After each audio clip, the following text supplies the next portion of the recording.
तुम्ही जर शिर्डीमध्ये साईबाबांच्या दर्शनासाठी जात असाल तर हा व्हिडिओ तुमच्यासाठी महत्त्वाचा आहे, कारण साई संस्थाननं साई भक्तांसाठी एक महत्त्वाचा आणि दिलासादायक निर्णय घेतलाय।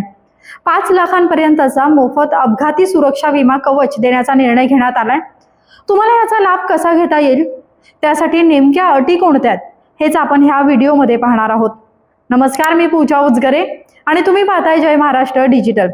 तर देश विदेशातून लाखो भाविक शिर्डीमध्ये साईबाबांच्या दर्शनासाठी येतात आणि गेल्या काही दिवसांपासून दर्शनाला येत असताना अनेकदा अपघाताच्या घटना देखील घडतात। त्यामुळेच हा निर्णय घेण्यात आलाय। तुम्हाला यासाठी साईबाबा संस्थानच्या ऑफिशियल वेबसाईटवरती जाऊन कोणतीही एक सेवा बुक करावी लागणार आहे।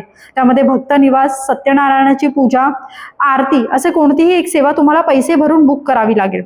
तुम्ही घरून साई दर्शनासाठी निघेपर्यंत, तुमचं साई दर्शन होईपर्यंत हे विमा सुरक्षा कवच लागू असणार आहे आणि तुम्ही जी ऑफिशियल नोंदणी केलेली आहे तीच नोंदणी हा पुरावा ग्राह्य धरला जाणार आहे। जर तुम्ही नोंदणी केलेली नसेल तर तुम्हाला कोणत्याही विमा सुरक्षा कवचाचा लाभ मिळणार नाहीये। दरवर्षी कोट्यवधी भाविक दर्शनासाठी येतात आणि देशातल्या आणि परदेशातल्या दोन्ही भाविकांसाठी हा निर्णय लागू असणार आहे। 30 मार्च पासून त्याची अंमलबजावणी सुरू देखील झालेली आहे। आता काही भक्तांचं असं म्हणणं आहे की आम्हाला वेबसाईट हाताळणं थोडंसं कठीण जाते, तर साईबाबा संस्थांना ही प्रक्रिया आणखी सुलभ करावी अशी मागणी देखील केली जाते। तुम्हाला ह्या निर्णयाबद्दल काय वाटतंय हे कमेंट करून सांगायला विसरू नका आणि अशाच महत्त्वाच्या व्हिडिओसाठी फॉलो नक्की करा।